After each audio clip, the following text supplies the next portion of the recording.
بسم اللہ الرحمن الرحیم سبحان اللہ۔ وآت ذا القربى حقه فأمسكوهن بمعروف وعاشروهن بالمعروف وليستعفف الذين لا يجدون نكاحا حتى يغنيهم الله من فضله أن تبتغوا بأموالكم قال رسول الله صلى الله عليه وسلم لا نكاح إلا بشهود وقال رسول الله صلى الله عليه وآله وسلم لا مهر أقل من 10 دراهم وقال الله تعالى وآتوا النساء صدقاتهن نحلة صدق الله مولانا العظيم الصلاة والسلام عليك يا سيدي يا رسول الله الصلاة والسلام عليك يا سيدي يا حبيب الله الصلاة والسلام عليك يا سيدي يا شفيع المذنبين وعلى آلك وأصحابك يا سيدي يا رحمة للعالمين۔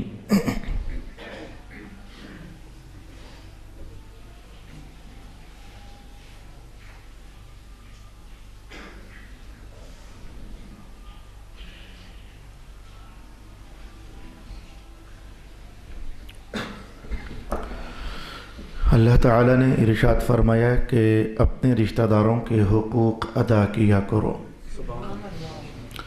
سورۃ بنی اسرائیل کی یہ مختصر آیت کا مختصر ترین جملہ اپنے اندر بہت ساری وسعت رکھتا ہے۔ اس جملے کی لپیٹ میں ہم دیکھ چکے کہ والدین کے حقوق کیا ہے۔ اس جملے کی لپیٹ میں ہم دیکھ چکے بہن بھائیوں کے حقوق کیا ہیں۔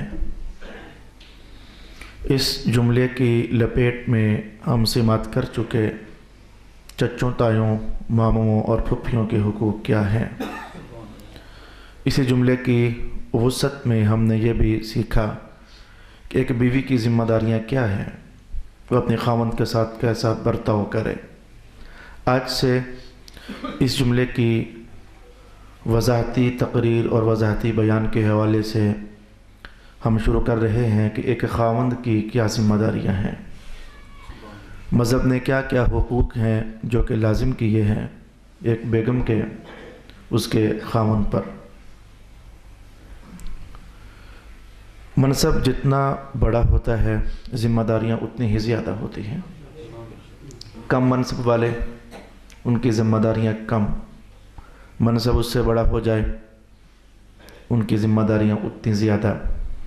ایک بار کسی صاحب نے پوچھا تھا میرے استاد گرامی سے کہ شاہ صاحب ایک ہوتا ہے مدرس، ایک ہوتا ہے صدر مدرس، تو مدرس تو ہو گیا پڑھانے والا، تو یہ صدر مدرس کیا ہوا؟ پڑھانا ہی تو ہوتا ہے۔ کہنے لگے نہیں، صدر مدرس وہ ہوتا ہے، آپ نے تھوڑا سا جملے کے اندر مزاح اور خوش طبعی بھی داخل فرمائی۔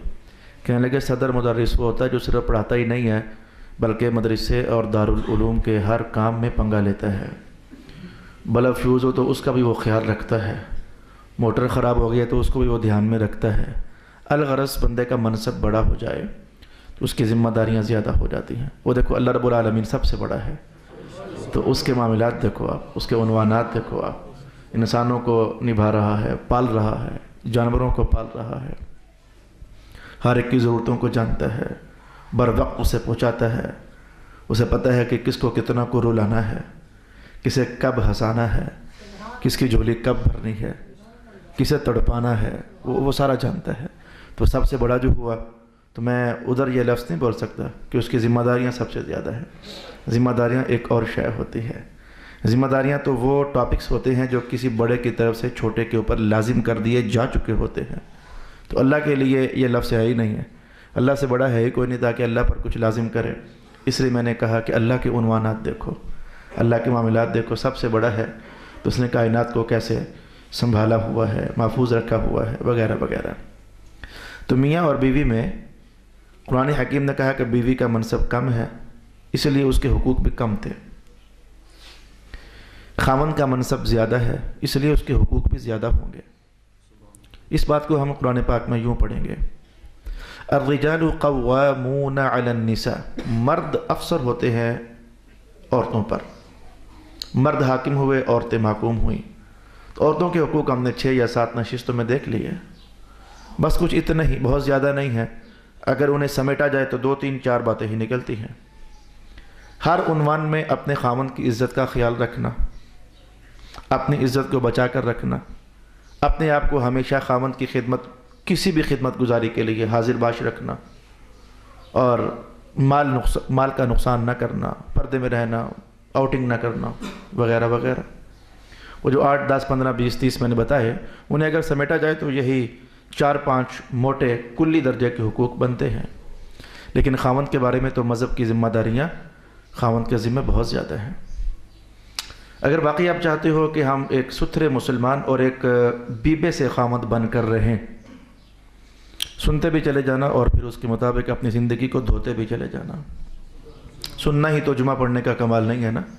سننے کے بعد ایک مرد کامل اسے کہتے ہیں کہ جو مذہب سیکھتا بھی ہے اور پھر اپنے کردار پر لگی ہوئی علائشیں اور گند اور نجاستیں دھوتا بھی ہے، ستھرا کرتا ہے. ہر آنے والا جمعہ، میرے حضور نے فرمایا، جمعہ تو میں نے کہہ دیا، میرے حضور فرماتے ہیں کہ میرے جو مرد مومن ہوتا ہے اس کی شان ہوتی ہے، اس کا ہر آنے والا دن بہتری میں ہوتا ہے. یہ تو رسول پاک علیہ السلام نے ارشاد فرمایا. کل ایک بزرگ شخص مجھ سے کہنے لگے کہ آپ نے بھی بابا عنوان چھیڑا ہے، زندگیاں گزر گئی، ہمارے بچے بھی پل پل گئے اور ہمیں ابھی تک نہیں پتہ کہ بیگمات کو کیسے رکھنا ہے، بیگمات کو ابھی تک نہیں پتہ کہ خامندوں کے ساتھ کیسا سلوک کرنا ہے. میں نے کہا اب کیا کیا جا سکتا ہے. ہر محراب کی ذمہ داری تھی، ہر ممبر نشیر کی ذمہ داری تھی. بیان کرتا جو انہوں نے مناسب سمجھا بیان کرتے رہے. اور میں کم از کم یہ مناسب سمجھتا ہوں کہ دھویں دار تقریر ہمیشہ نہ کروں. سرکار دو عالم علیہ السلام نے جو سارا مذہب ارشاد کیا ہے، کوشش کروں کہ وہ سارا آپ کو سناؤں. میلاد شریف بھی اچھی بات ہے، 11ویں کی بات کرنا بھی اچھی بات ہے، ایصال ثواب کے حوالے بھی اچھے ہیں، عقیدے کی باتیں بھی اچھی ہیں، یہ ساری باتیں اچھی ہیں. تو جو باقی رہ گیا تو وہ بھی تو اچھا ہی ہے. ان 4 5 10 عنوانوں کے بعد جو باقی رہ گیا یقیناً وہ بھی تو اچھا ہی ہے. تو میں سارے اچھے کوشش کرتا ہوں کہ بیان کرنے کا اہتمام کروں. اللہ اکبر. شادی ہونے کے بعد اور شادی ہونے سے پہلے، شادی ہونے کے بعد جو ہوگا وہ تو بیان کروں گا ہی کروں گا. نوجوان دوستو اور بزرگ دوستو اور تمام مردوں، اب ہوگا ایسے کہ جب میں کہوں گا تو آپ میں سے بہت سارے لوگ کسی نہ کسی غلطی میں انوالو ہو گئے. آپ کو برا بھی لگے گا کہ مولانا ہمیں ڈانٹ رہے ہیں، کیا کروں؟ یہ مولانا کی آواز نہیں، آواز قرآن کی ہے، آواز سنت رسول اللہ کی ہے. یہ جملے اس لیے پہلے بول رہا ہوں کہ ذرا سنجیدگی سے سن لیجئے گا. جب قرآن پاک مرمت کرتا ہے کسی کی تو صرف یہی نہیں کہ میں بھی تو آپ کے ساتھ ایک مرد ہوں، میری مرمت بھی ہوگی. جو قرآن کی اگر لہجے کے اندر جلال ہوگا یا سختی ہوگی تو وہ سب مردوں ہی کے لیے تو ہوگی. تو لہذا اس وقت میں اپنی گفتگو کو آغاز میں لانے لگا ہوں یہ کہہ کر کہ منہ شونہ بنانا، اپنی اصلاح کرنا، اور مرنے سے پہلے ستھرے ہو جانا اور اپنے کندھوں کا بوجھ ہلکا کر دینا. رسول پاک علیہ السلام نے فرمایا تھا کلکم راعن. یہ جملہ بڑے مفاہیم رکھتا ہے. کلکم راعن، تم میں سے ہر ایک کو اللہ نے حکومت کوئی نہ کوئی عطا کی ہوئی ہے. وَكُلُّكُمْ مَسْئُولٌ عَنْ رَعِيَّتِهِ، ہر ایک سے پوچھا جائے گا، بتا جو تیری پبلک تھی، تیرے ذمے کیسا نبھایا، پوچھا جائے گا. تو خاوندو، قیامت والے دن آپ سے پوچھا جائے گا بیگمات کو کیسے نبھایا، بچوں کو کیسے نبھایا، پوچھا جائے گا آپ سے. تو میں اب اپنی آواز آپ تک پہنچانے کے لیے شروع کرنے لگا ہوں. قیامت کو آپ میرا گریبان نہیں پکڑ سکو گے کہ مولانا اکبر صاحب نے ہمیں بتایا نہیں تھا کہ خاوند کیا ہوتا ہے. تو آئیے بسم اللہ الرحمن الرحیم. جہاں سے قرآن حکیم نے آغاز لیا میں بھی وہیں سے آغاز لوں گا. 2 طرح کے لوگ اس وقت میرے مخاطب ہونے لگے ہیں، لڑکوں کے باپ اور لڑکے. عنوان لڑکے کا ہے لیکن جرم باپ کا بھی ساتھ ہے. سنیں، وَلْيَسْتَعْفِفْ الَّذِينَ لَا يَجِدُونَ نِكَاحًا حَتَّى يُغْنِيَهُمُ اللَّهُ مِنْ فَضْلِهِ. صدق اللہ العظیم. نوجوانوں کو مخاطب کیا جنہوں نے شادی کرنی ہے، فرمایا کہ لا یجدون نکاحا، جنہیں نکاح نبھانے کی طاقت نہیں۔ یہ جملہ اپنے مقام پر کئی تفسیریں رکھتا ہے، ان کئی تفسیروں میں سے ایک تفسیر میرے عنوان کے ساتھ اٹیچ ہو رہی ہے، جن کو نکاح نبھانے کی طاقت نہیں، جو نکاح نہیں پاتے، اخراجات ان کے پاس نہیں ہے، مہر ادا کرنے کے لیے رقم ان کے پاس نہیں ہے، کاروبار ان کے پاس نہیں ہے، بیگمات کے ڈیلی ویجز پر اخراجات نہیں نبھا سکتے۔ حنفیوں کے ہاں یہی معنی ہے اس کا جو میں نے آپ کو بیان کر دیا۔ وہ لڑکے جو رہائش کا بندوبست نہیں کر سکتے بیگم کے لیے، وہ نوجوان جو مہر دینے کی ہمت نہیں رکھتے، مہر میں بھی ادھار کرتے ہیں، شرمناک عنوان۔ اچھا، وہ نوجوان جنہیں روزانہ کا رزق، روٹی پانی بیگم کو دینے کی ہمت نہیں، تو مولا پھر وہ کیا کریں؟ فرمایا وَلْيَسْتَعْفِفْ، وہ نکاح نہ کریں، وہ اپنے آپ کو ویسے ہی ستھرا کرنے کا اہتمام کریں۔ حدیث ساتھ ملا کر میں یوں کہنے لگا ہوں، وہ نکاح نہ کریں، وہ روزے رکھیں۔ رسول پاک علیہ السلام نے یہ ارشاد کیا، وہ نکاح نہ کریں، وہ روزے رکھیں۔ وَلْيَسْتَعْفِفْ کا بیان رسول پاک علیہ السلام نے ارشاد کیا۔ یا معاشر الشباب، اے نوجوانوں کی جماعت، روزے رکھا کرو، فَإِنَّهُ أَغَضُّ لِلْبَصَرِ، یہ تمہاری نظروں کو جھکا دیں گے، وَأَحْفَظُ لِلْفُرُوجِ، اور یہ تمہاری شرمگاہوں کی حفاظت کریں گے۔ تو رب کائنات نے ان نوجوانوں کو مخاطب کیا جو جن کی پاکٹ خالی ہے، کوئی کام نہیں کرتے، شادیاں نہ کریں، اوروں کی بیٹیوں کی زندگی برباد نہ کریں۔ تم ہرگز نہیں چاہو گے تمہاری بیٹی کے ساتھ ایسے نوجوان کی شادی ہو جائے جو کنگلا ہے، تم ہرگز نہیں چاہو گے۔ تو تم کسی کی بیٹی کے بارے میں بھی ایسا نہ چاہو، ظالم مت بنو، مذہب کے عنوانات کو چھوڑ کر بدماشیاں مت کرو۔ نوجوان کو میں نے مخاطب کیا، نوجوان کا باپ جو ہے وہ مجرم ہے، برابر درجے کا، دھوکے دیتا ہے اوروں کو، بیٹی والوں کو دھوکے دیتا ہے۔ اور نہیں جی اب یہ شادی ہوگی تو ذمہ اس کے کام پڑے گا تو پھر کچھ نہ کچھ تو کرے گا نا، جھوٹ بول رہا ہے۔ یہ کام تو نے پہلے کیوں نہیں اپنے بیٹے کو سکھایا؟ تجھے پتہ ہے کہ تیرا بیٹا فرلو کھاتا ہے، لفنگا ہے، تجھے پتہ ہے باپ تو پردے ڈال رہا ہے۔ اگر تیری بیٹے کے معاملے میں کوئی اور باپ اپنے بیٹے کے حوالے سے پردے ڈالتا، کل کو راز منکشف ہوتا، تجھے آگ لگتی جسم میں کہ اس نے دھوکہ کیا میرے ساتھ، تو یہی کام تو بھی تو کر رہا ہے۔ تجھے اپنے بیٹے کا پتہ ہے کہ یہ بدماشیاں کرتا ہے، رات کو گھر نہیں آتا، لیٹ آتا ہے، سگریٹ نوشی کرتا ہے، جوئے کھیلتا ہے، یا جو بھی عیب کرتا ہے، کمائی نہیں کرتا ہے، بات نہیں مانتا ہے، لیکن تو نے جب اپنے بیٹے کو بیان کیا نا اوروں کے سامنے، تو نے کہا ماشاءاللہ جی بڑا اچھا ہے، سونا ہے، ستھرا ہے، پاکیزہ ہے، اور کاروبار کا پوچھا کوئی کرتا ہے، بس اب یہ شروع کرنے والا ہے، کوئی نہیں شروع کرنے والا ہوتا، اسے ہنر ہی نہیں ہے، وہ تو آوارہ پھرتا رہا آج تک، اسکول سے بھاگا رہا، دکانوں سے بھاگا رہا، کاروبار سے بھاگا رہا، اسے ہنر آتا ہی نہیں ہے، لیکن تم نے وہ سبز باغ دکھایا۔ یہ ساری جائیداد اسی ہی کے تو ہے، جائیدادوں پر گھر نہیں چلتے۔ کل کو بیگم کے اخراجات پورے جب نہیں ہوں گے تو تمہارا بیٹا گھر تو نہیں بیچے گا، اور نہ ہی تو گھر بیچنے دے گا۔ تم نے اس طرح کے سبز باغ دکھا دیے، جو گند میں نے معاشرے کے اندر دیکھا، بتا رہا ہوں آپ کو، ایسا نہ کرنا ورنہ قیامت کو مجرم ہوگے۔ باپو دل بہت جلتا ہے یہ کہتے ہوئے، لیکن رنجیدہ ہوں، بہت جرم کرتے ہو آپ لوگ۔ یہ جائیداد اسی کی تو ہے ساری، تو کل کو بیگم کے اخراجات نہیں ہوں گے، جائیداد بیچنے دے گا تو اسے؟ جائیداد اسی کی ہے، اس کا بیگم سے کیا تعلق؟ پراپرٹی ساری اسی کی ہے، بیچنے دے گا اسے کل؟ جب وہ اپنے سرخی پاؤڈر کے لیے، روٹی کے لیے پیسے مانگے گی، بیچنے دے گا؟ نہیں نا، وہ تو مرنے کے بعد کی کہانیاں ہیں۔ وراثت ملے گی تو اس کی ہوگی، تو نظام آگے چلے گا۔ آخر کار سال گزرتا ہے، 2 سال گزرتے ہیں، مہینہ گزرتا ہے، چند مہینے گزرتے ہیں، جیسے بیوی کے لیے اللہ نے دل میں ایک ٹکڑا رکھا ہے جس میں صرف خاوند کا پیار جاتا ہے، ایسے ہی میں کہوں گا کہ بیوی کی کچھ ایسی مخفی ضروریات ہوتی ہیں جو وہ کسی کے سامنے نہیں رکھ سکتی، اس کا رازدان خاوند ہوتا ہے، تو اس نے اسی سے مانگنا ہوتا ہے۔ جب ایسی آپس میں معاملات چلتے ہیں، طلاقوں کی نوبت آ جاتی ہے، لڑائیوں کی نوبت آ جاتی ہے، جھگڑوں کی نوبت آ جاتی ہے۔ اگر آپ کھلی آنکھ سے جیتے ہو اس دنیا میں، تو آپ کے اردا گرد ماحول میں 40 خاوند اور بیویوں کے کیس ایسے آپ نے دیکھ لیے ہوں گے کہ بیوی بیچاری اپنے بنیادی حقوق کے لیے ترس رہی ہے، اور خاوند صرف یہی نہیں کہ دے نہیں رہا، ایسے گندے خاوند بھی دکھنے کو آئے جو کماتے ہیں لیکن عورتوں پر لوٹا دیتے ہیں، ایسے گندے خاوند بھی دکھنے میں آئے۔ یہ اپنی قبر کے اندر آگ کے انگارے بھر رہے ہیں، یاد رکھ لیں۔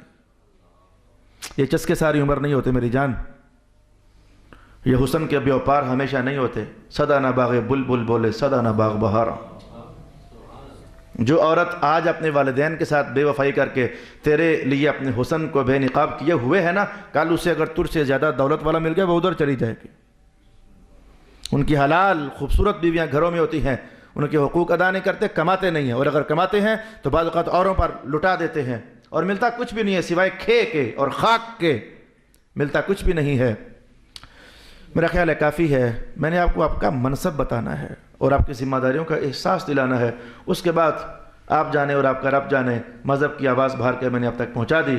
رب کائنات نے کہا وَلْيَسْتَعْفِفْ الَّذِينَ لَا يَجِدُونَ نِكَاحًا، جن کو نکاح کرنے کی ہمت نہیں ہے تو پھر وہ شادیاں نہ کریں اور اوروں کی بیٹیوں کو برباد نہ کریں، انتظار کریں، روزہ رکھیں، صاف ستھرے رہیں، پہلے کمائی کا اہتمام کریں۔ حَتَّى يُغْنِيَهُمُ اللَّهُ مِنْ فَضْلِهِ، قرآن کا بیان ہے۔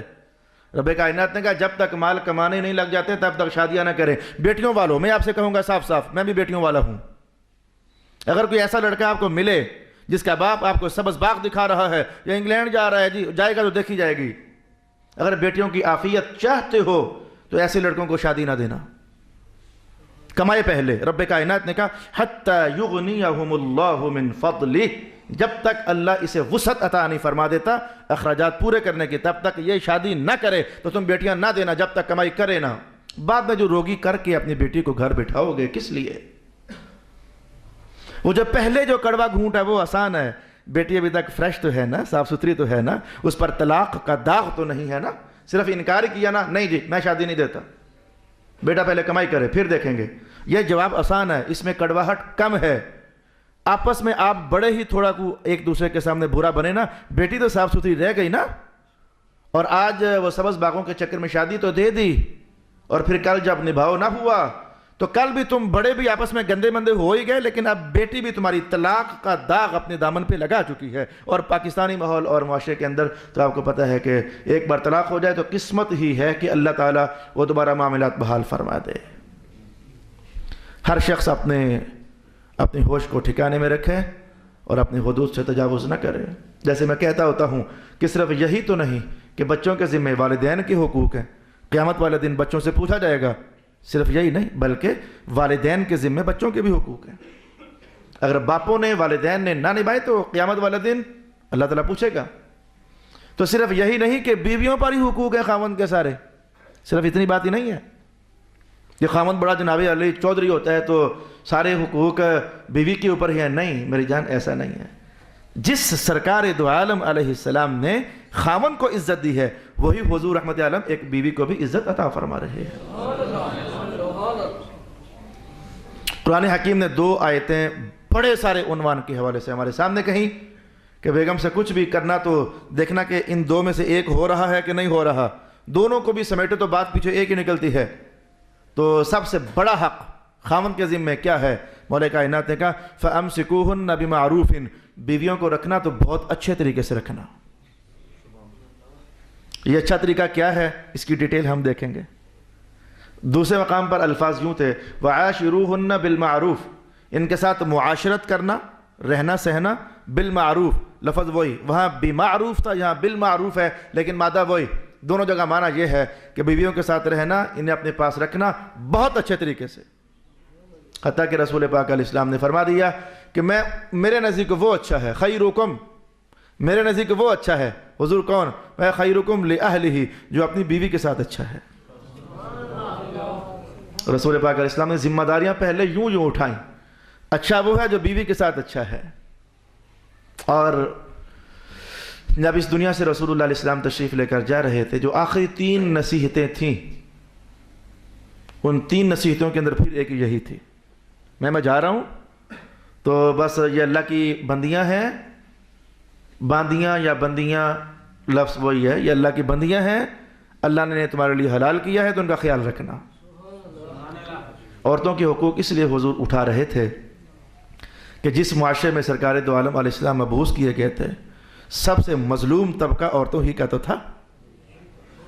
حضور رحمت اللہ نے کہا نہیں، عورتوں ظلم کی چکی میں پستے پستے تمہاری نسلیں برباد ہو گئیں، اب آ گیا ہے محمد، غم نہ کھاؤ، آ گیا ہے محمد، اب تمہارے حقوق کی آواز اٹھائی جائے گی۔ میں کسی کو بیٹی کے منصب پر فائز کر کے اس کے حقوق الگ بیان کروں گا، میں محمد، کسی کو ماں کہہ کر اس کے حقوق الگ بیان کر دوں گا، میں کسی کو بیوی کہہ کر کے اس کے حقوق الگ بیان کر دوں گا۔ اور یار یہ تو بڑے قریبی رشتہ دار ہیں، میں کہوں گا حضور رحمت عالم نے تو اپنی رضائی ماں حضرت حلیمہ کی کتنی عزت کی ہے۔ وہ اعلان ہو گیا کہ بس عورتوں اب غم نہ کھاؤ، اب رحمت محمد تشریف لا چکے ہیں۔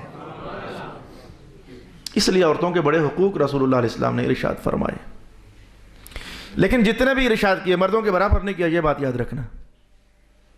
اب میں عورتوں کے حق کی آواز اٹھا رہا ہوں تو ہرگز میں کسی غلط کالجی پروفیسر کی طرح اور کالم نگار کی طرح اور یونیورسٹی کی خاک چھاننے والے کی طرح میں مذہب کو اگنور نہیں کر سکتا اور میں یہ کہہ دوں یہ عورتیں اور مرد برابر ہیں، ہرگز برابر نہیں ہیں۔ تمہارے پاس ایک آیت نہیں ہے جو سمجھا سکو یہ حقوق متعین کرنے یہ مذہب کی ذمہ داری ہے، اسکولوں کالجوں کی نہیں۔ ایک آیت بھی تمہارے پاس نہیں ہے جو یہ بتائے کہ مرد اور عورت برابر ہے، غلط، جھوٹ۔ رب کائنات نے یہ کہا الرجال قوامون، حکومت اللہ نے مردوں کو عطا فرمائی ہے، برابری کی بات بھی نہیں ہے۔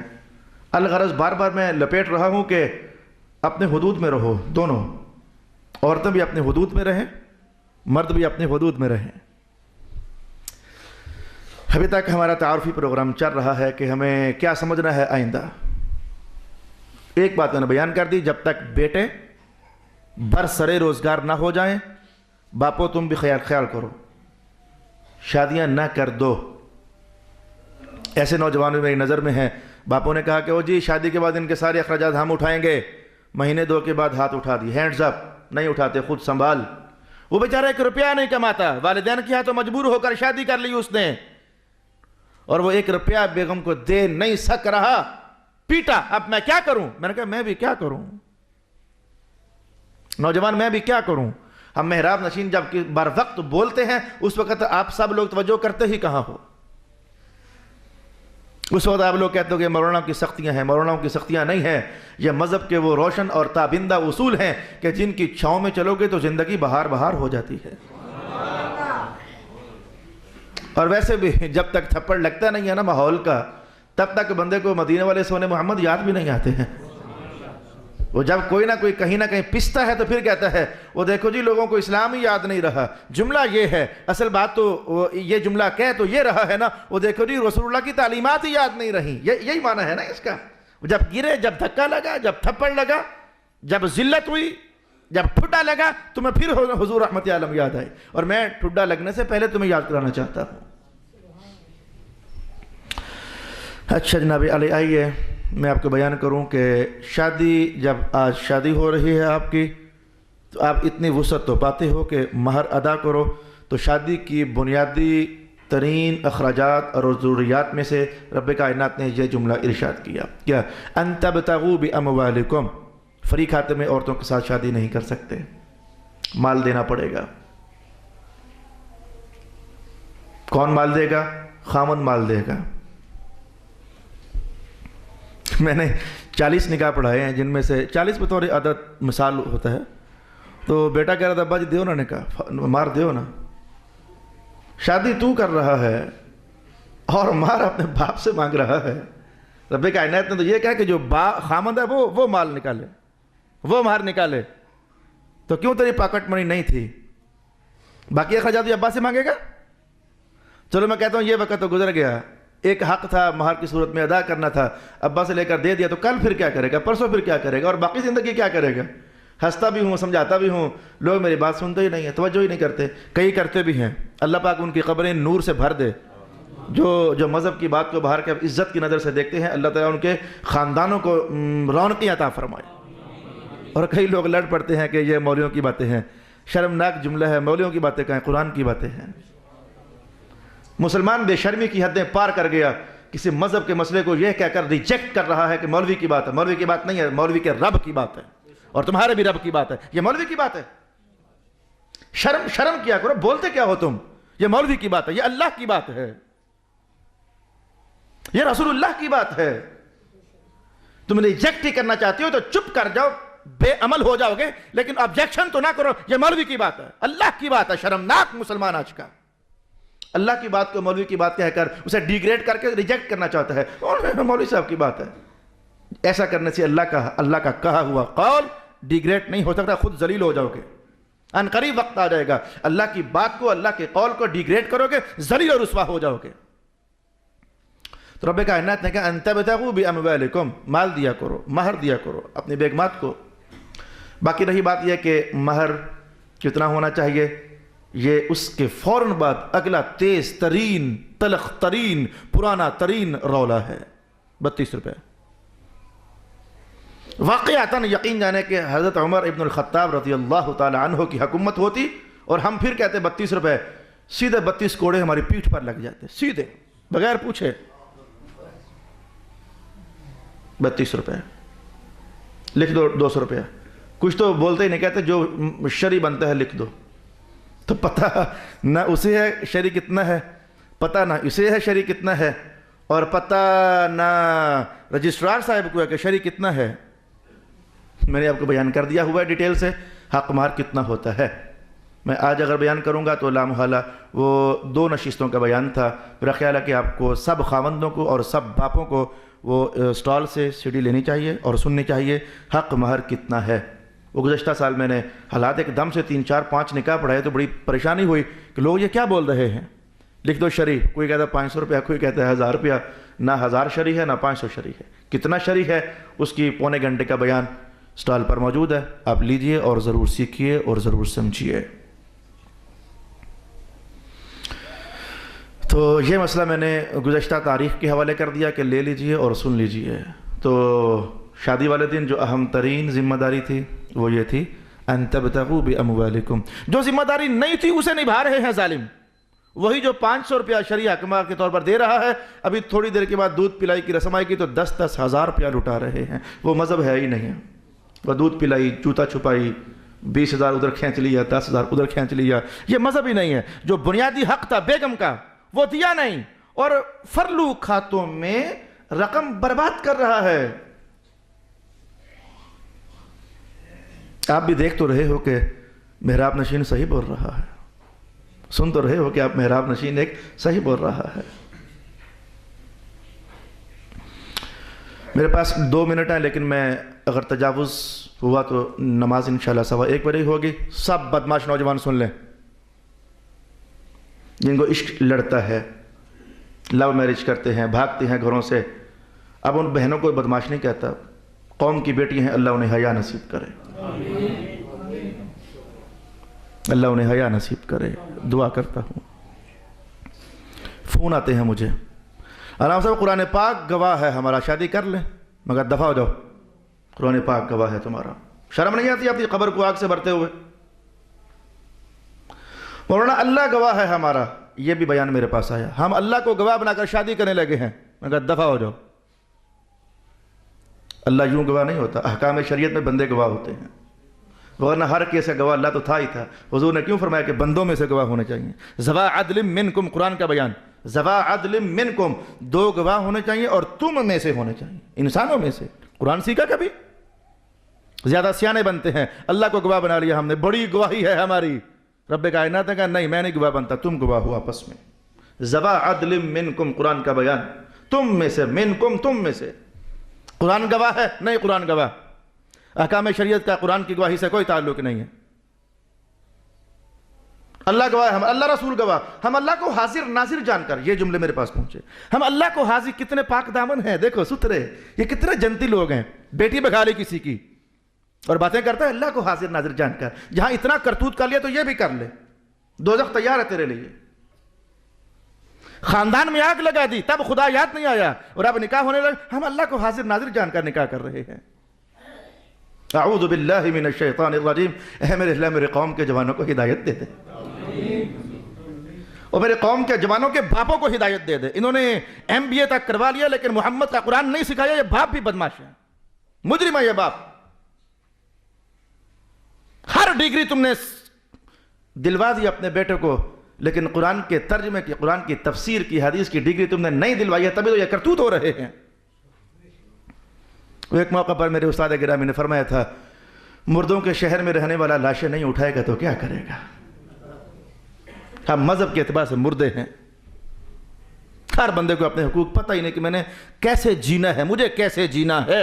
اوروں کو دیکھتے ہیں وہ کیسے جیتا ہے، ہمیں کیسے جینا ہے۔ سنو حدیث کا بیان۔ قال رسول اللہ صلی اللہ علیہ وسلم لا نکاح الا بشہود، بغیر گواہوں کے نکاح ہو ہی نہیں سکتا، شرط ہے حنفیوں کے نزدیک، لا نکاح الا بشہود، بغیر گواہوں کے ہو نہیں سکتا۔ اور رب کائنات نے کہا گواہ کوئی اور نہیں، مردوں میں سے ہوں گے، انسانوں میں سے ہوں گے، 2 مرد یا 1 مرد اور 2 عورتیں۔ جب تک یہ کیس کلیئر نہیں ہو جاتا اس وقت تک گواہی کا نصاب پورا نہیں ہوتا۔ مجھے کچھ نکاح فارم پر بھی چند ایک باتیں آپ سے کہنی ہیں، وقت سمٹ گیا۔ اگلی نشست میں اب آپ کو یہ تو لگ گیا پتہ کہ اب ہماری کلاس لگ گئی ہے، مردوں مذہب کی طرف سے اب کلاس لگ گئی ہے۔ اب یہ دیکھیں کلاس کب تک لگتی ہے، لگی رہے گی جب تک عنوان ختم نہیں ہوتا۔ اللہ کرے کہ آپ کے دل نرم ہوں اور آپ سمجھو کہ واقعی ہم سے غلطی ہوئی ہے، بڑی بھول ہو گئی ہم سے۔ وآخر دعوانا ان الحمد للہ رب العالمین۔